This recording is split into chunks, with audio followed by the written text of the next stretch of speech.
নমস্কার বন্ধুরা, কৃষ্ণকথা চ্যানেলে সবাইকে স্বাগত জানিয়ে আজকের আমরা জেনে নেব মহাভারতের আদি পর্বের ষষ্ঠ পরিচ্ছেদ থেকে জরৎকারু মুনি, কদ্রু ও বিনতার সমুদ্র মন্থন। তার আগে বন্ধুরা, যদি ভিডিওটি ভালো লাগে একটা সাবস্ক্রাইব করবেন, লাইক করবেন, অনেক অনেক শেয়ার করবেন, আর এইরকম ভিডিও দেখার জন্য নোটিফিকেশান বেল আইকনটি অন করে দেবেন। শৌনক বললেন, তুমি জন্মেজয়ের সর্পযজ্ঞ ও আস্তিকের ইতিহাস বলো। তখন সৌতি বললেন, আস্তিকের পিতার নাম জরৎকারু মুনি। তিনি মহাতপা, ব্রহ্মচারী, ঊর্ধ্বরেতা পরিব্রাজক ছিলেন। একদিন তিনি পর্যটন করতে করতে দেখলেন কতকগুলি মানুষ উশির অর্থাৎ বেনা তৃণ অবলম্বন করে ঊর্ধ্বপাদ অধোমুখ হয়ে গর্তের উপরে ঝুলে রয়েছেন।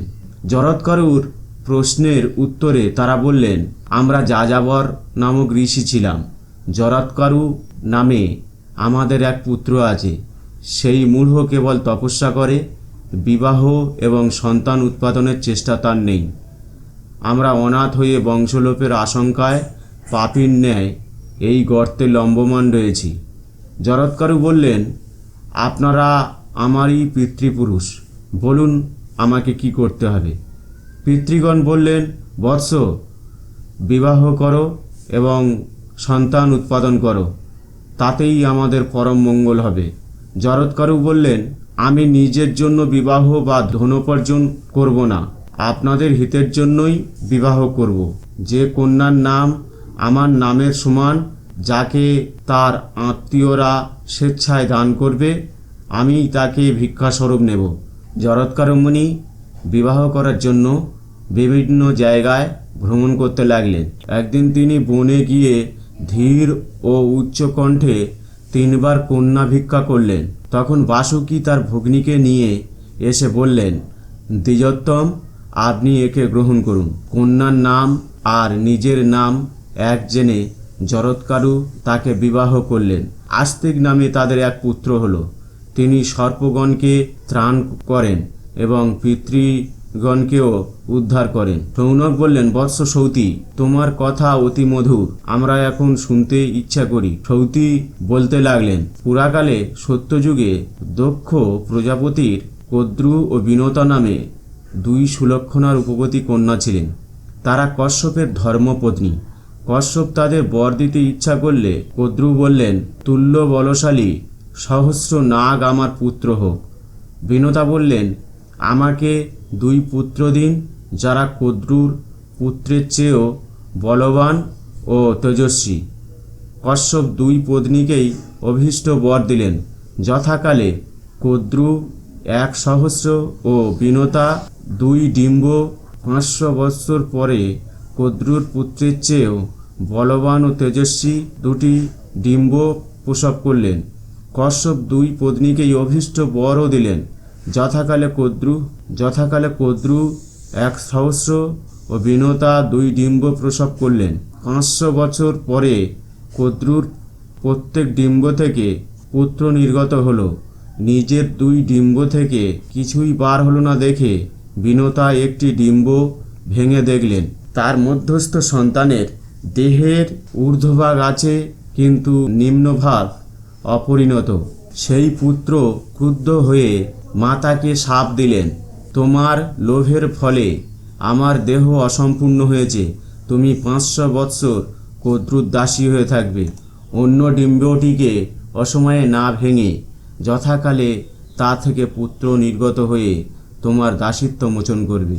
এই কথা বলে তিনি আকাশে উঠলেন এবং অরুণ রূপে সূর্যের সারথি হলেন। গরুরও যথাকালে জন্মগ্রহণ করলেন এবং জননী বিনতাকে ত্যাগ করে ক্ষুধার্ত হয়ে আকাশে উঠলেন। একদিন কদ্রু ও বিনতা দেখলেন তাদের নিকট দিয়ে উচ্চৈঃশ্রবা অশ্ব যাচ্ছে। অমৃত মন্থনে উৎপন্ন এই অশ্বরত্নের প্রশংসা সকল দেবতাই করেন। শৌনক অমৃত মন্থনের বিবরণ শুনতে চাইলে সৌতি বললেন, একদা দেবগণ সুমেরু পর্বত শিখরে বসে অমৃত প্রাপ্তির জন্য মন্ত্রণা করছিলেন। নারায়ণ ব্রহ্মাকে বললেন, দেবগণ ও অসুরগণ একত্র হয়ে সমুদ্র মন্থন করুন, তাহলে অমৃত পাবেন। ব্রহ্মা ও নারায়ণের আদেশে নাগরাজ অনন্ত মন্দর পর্বত উৎপাটন করলেন। তাকে সঙ্গে নিয়ে দেবতারা সমুদ্র তীরে গিয়ে বললেন, অমৃতের জন্য আমরা আপনাকে মন্থন করব। সমুদ্র বললেন, আমাকে অনেক মর্দন সইতে হবে, অমৃতের অংশ যেন আমি পাই। দেবাসুরের অনুরোধে সাগরস্থ কূর্মরাজ মন্দর পর্বতকে পৃষ্ঠে ধারণ করলেন। ইন্দ্র বজ্র দ্বারা পর্বতের নিম্ন দেশ সমান করে দিলেন। তারপর মন্দরকে মন্থন দণ্ড এবং নাগরাজ বাসুকীকে রজু করে দেবাসুর সমুদ্র মন্থন করতে লাগলেন। অসুরগণ নাগরাজের শীর্ষদেশ এবং দেবগণ পুচ্ছ ধারণ করলেন। বাসুকীর মুখ থেকে ধূম ও অগ্নিশিখার সহিত যে নিঃশ্বাস বায়ু নির্গত হলো তা মেঘে পরিণত হয়ে পরিশ্রান্ত দেবাসুরের উপরে জল বর্ষণ করতে লাগলো। সমুদ্র থেকে মেঘ গর্জনের ন্যায় শব্দ উঠল। মন্দরের ঘর্ষণে বহু জীবজন্তু নিপৃষ্ট হলো। পর্বতের বৃক্ষ সকল পক্ষী সমেত নিপাতিত হলো। বৃক্ষের ঘর্ষণে অগ্নি উৎপন্ন হয়ে হস্তি, সিংহ প্রভৃতি জন্তুকে দগ্ধ করে ফেললে। নানা প্রকার বৃক্ষের নির্যাস, ঔষধি রস ও কাঞ্চন দ্রব্য সমুদ্র জলে পড়ল। এই সকল রস মিশ্রিত জল থেকে দুগ্ধ ও ঘৃত উৎপন্ন হলো। তারপর মন্থমান সাগর থেকে চন্দ্র উঠলেন এবং ঘৃত থেকে লক্ষ্মী, সুরা, দেবী, শ্বেতবর্ণ উচ্চৈঃশ্রবা অশ্ব এবং নারায়ণের ভূষণ কৌস্তব মণির উদ্ভব হলো। সর্বকামনাপূরক পারিজাত ও সুরভি ধেনু উত্থিত হলো। লক্ষ্মী, সুরা, দেবী, চন্দ্র ও উচ্চৈঃশ্রবা দেবগণের নিকটে গেল। অনন্তর ধনন্তরী দেব অমৃতপূর্ণ কমণ্ডলু নিয়ে উঠলেন। তা দেখে দানবগণ আমার আমার বলে কোলাহল করতে লাগলো। তারপর শ্বেতবর্ণ চতুর্দণ্ড মহাকায় ঐরাবত উত্থিত হলে ইন্দ্র তাকে ধরলেন। অতিশয় মন্থনের ফলে বিষ উঠল। সধূম অগ্নির ন্যায় সেই বিষে জগৎ ব্যাপ্ত হল। ব্রহ্মার অনুরোধে ভগবান মহেশ্বর সেই বিষ কণ্ঠে ধারণ করলেন। সেই থেকে তার নাম হলো নীলকণ্ঠ। দানবগণ অমৃত ও লক্ষ্মী লাভের জন্য দেবতাদের সঙ্গে কলহ করতে লাগল। নারায়ণ মোহিনী মায়ায় স্ত্রীরূপ ধারণ করে দানবগণের কাছে গেলেন। তারা মোহিত হয়ে তাকে অমৃত সমর্পণ করল। তিনি দানবগণকে শ্রেণীবদ্ধ করে বসিয়ে কমণ্ডলু থেকে কেবল দেবগণকে অমৃত পান করালেন। দানবগণ ক্রুদ্ধ হয়ে দেবগণের প্রতি ধাবিত হলো। তখন বিষ্ণু অমৃত হরণ করলেন। দেবতারা বিষ্ণুর কাছ থেকে অমৃত নিয়ে পান করছিলেন। সেই অবসরে রাহু নামক এক দানব দেবতার রূপ ধারণ করে অমৃত পান করলে অমৃত রাহুর কণ্ঠদেশে যাবার আগে চন্দ্র ও সূর্য বিষ্ণুকে বলে দিলেন। বিষ্ণু তখনই তার চক্র দিয়ে দানবের মুণ্ডচ্ছেদ করলেন। রাহুর মুণ্ড আকাশে উঠে গর্জন করতে লাগলো। তারপর ধড় ভূমিতে পড়ে গেল। সমস্ত পৃথিবী কম্পিত হলো। সেই অবধি চন্দ্র সূর্যের সঙ্গে রাহুর চিরশত্রুতা। বিষ্ণু স্ত্রীরূপ ত্যাগ করে দেবগণের সঙ্গে যোগ দিয়ে ঘোর যুদ্ধ করলেন। দানবগণ পরাজিত হয়ে পালিয়ে গেলেন। এবারে আমরা জানব কদ্রু বিনতার পণ গরুর গজকচ্ছপ অমৃতহরণ। একদিন উচ্চৈঃশ্রবাকে দেখে কদ্রু বিনতা তর্ক করলেন, এই অশ্বের রং কি? বিনতা বললেন, এই অশ্বের লেজের রং সাদা। কদ্রু বললেন, এর লেজ হলো কালো। অবশেষে পণ স্থির হলো যে কাল তারা অশ্বটিকে ভালো করে দেখবেন এবং যার কথা মিথ্যে হবে তিনি অন্যের দাসী হয়ে থাকবেন। কদ্রু তার সর্পপুত্রদের ডেকে বললেন, তোমরা শীঘ্র গিয়ে ওই অশ্বের পুচ্ছে লগ্ন হয়ে থাকো, যাতে লেজটি দেখতে কালো বর্ণের হয়। যে সর্পরা সম্মত হলো না যেতে তাদেরকে কদ্রু শাপ দিলেন, তোমরা জন্মেজয়ে সর্পযজ্ঞে দগ্ধ হবে। পরের দিন প্রভাতে কদ্রু ও বিনতা আকাশপথে সমুদ্রের পরপারে গেলেন। উচ্চৈঃশ্রবার পুচ্ছে কৃষ্ণবর্ণ লোম দেখে বিনতা বিষণ্ণ হলেন এবং কদ্রু তাকে দাসিত্বে নিযুক্ত করলেন। এই সময়ে বিনতার দ্বিতীয় ডিম্ব বিদীর্ণ হয়ে মহাবল গরুর বহির্গত হলেন এবং অগ্নি রাশির ন্যায় তেজময় বিশাল দেহ ধারণ করে আকাশে উঠে গর্জন করতে লাগলেন। তারপর তিনি সমুদ্রের পরপারে মাতার নিকট গেলেন। কদ্রু বিনতাকে বললেন, সমুদ্রের মধ্যে এক সুরম্য নাগালয় আছে, সেখানে আমাকে নিয়ে চলো। বিনতা কদ্রুকে এবং গরুর তার বৈমাত্র ভ্রাতা সর্পগণকে বহন করে নিয়ে চললেন। সূর্যতাপে পুত্ররা কষ্ট পাচ্ছে দেখে কদ্রু ইন্দ্রের স্তব করলেন। ইন্দ্রের আদেশে মেঘ থেকে বৃষ্টি হলো। সর্প সকল হৃষ্ট হয়ে গরুরের পিঠে চড়ে এক রমণীয় দ্বীপে এলো। তারা গরুরকে বললেন, আমাদের অন্য এক দ্বীপে নিয়ে চলো যেখানে নির্মল জল আছে। গরুর বিনতাকে জিজ্ঞাসা করলেন, এদের আজ্ঞানুসারে আমাকে চলতে হবে নাকি? বিনতা জানালেন যে কদ্রু কপট উপায়ে তাকে পুনে পরাজিত করেছেন, দাসিত্বে নিযুক্ত করেছেন। গরুর দুঃখিত হয়ে সর্পদের জিজ্ঞাসা করলেন, কি করলে আমরা দাসত্ব হতে মুক্ত হতে পারি? সর্পরা বললেন, যদি নিজ বীর্য বলে অমৃত আনতে পারো তবে মুক্তি পাবে। গরুর বিনতাকে বললেন, আমি অমৃত আনতে যাচ্ছি, পথে কি খাবো? বিনতা বললেন, সমুদ্রের এক প্রান্তে বহু সহস্র নিষাদ বাস করে, তুমি সেই নির্দয় দুরাত্মাকে খেও, কিন্তু ব্রাহ্মণদের কখনো হিংসা করো না।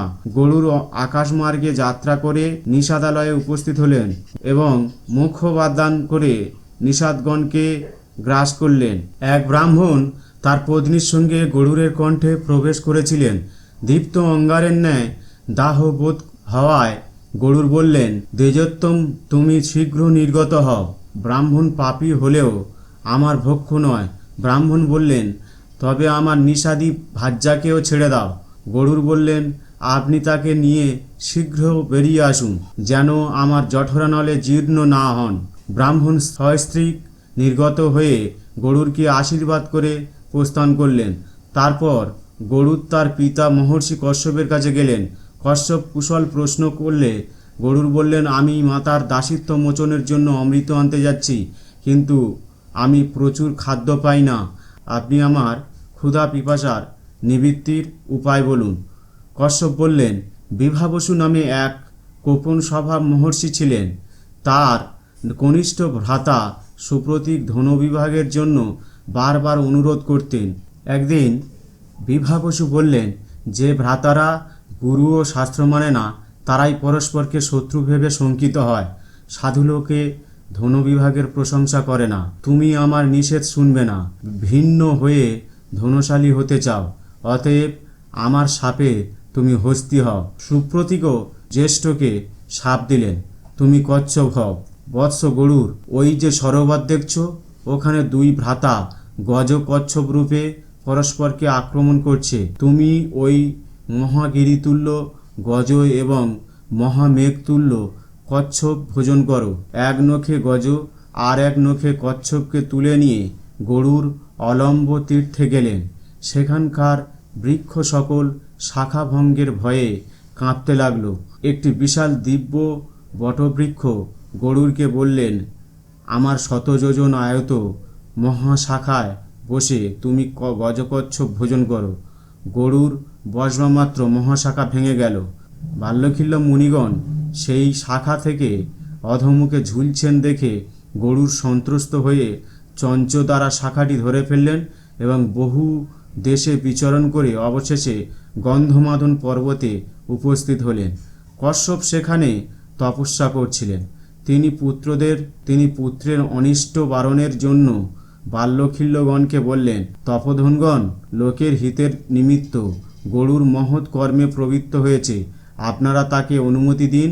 তখন বাল্যখিল্যগণ শাখা ত্যাগ করে হিমালয়ে তপস্যা করতে গেলেন।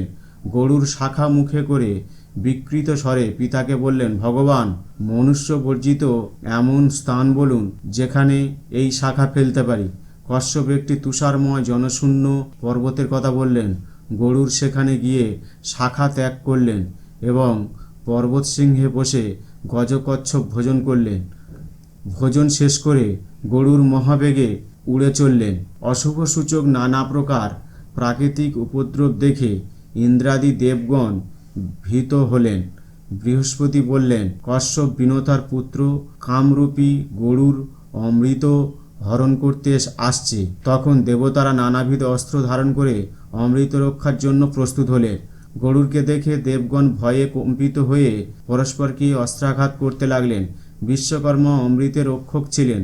তিনি গরুরের সঙ্গে কিছুক্ষণ যুদ্ধ করে ক্ষতবিক্ষত হয়ে ভূপতিত হলেন। গরুরের পক্ষের আন্দোলনে ধূলি উড়ে দেবলোকে অন্ধকারাচ্ছন্ন হলে বায়ু সেই ধূলি অপসারিত করলেন। ইন্দ্রাদি দেবতাদের সঙ্গে গরুরের তুমুল যুদ্ধ হতে লাগল। পরিশেষে গরুর জয়ী হলেন এবং স্বর্ণময় ক্ষুদ্র দেহ ধারণ করে অমৃত রক্ষাগারে প্রবেশ করলেন। গরুর দেখলেন অমৃতের চতুর্দিকে অগ্নিশিখা জ্বলছে, তার নিকটে একটি ক্ষুদ্রধার লৌহ চক্র নিরন্তর ঘুরছে। তিনি তার দেহ সংকুচিত করে চক্রের অরের অন্তরাল দিয়ে প্রবেশ করে দেখলেন অমৃত রক্ষার জন্য দুই ভয়ঙ্কর সর্পচক্রের নিম্নদেশে রয়েছে। গরুর তাদের বধ করে অমৃত নিয়ে আকাশে এসে বিষ্ণুর দর্শন পেলেন। গরুর অমৃত পানের লোভ সংবরণ করেছেন দেখে বিষ্ণু প্রীত হয়ে বললেন, তোমাকে বর দেব, আমি তোমার উপর থাকতে এবং অমৃত পান না করেই অজয় অমর হতে ইচ্ছা করি। বিষ্ণু বললেন, তাই হবে। তখন গরুর বললেন, ভগবান তুমিও আমার কাছে বর চাও। বিষ্ণু বললেন, তুমি আমার বাহন হও, আমার রথধ্বজার উপরে থাকো।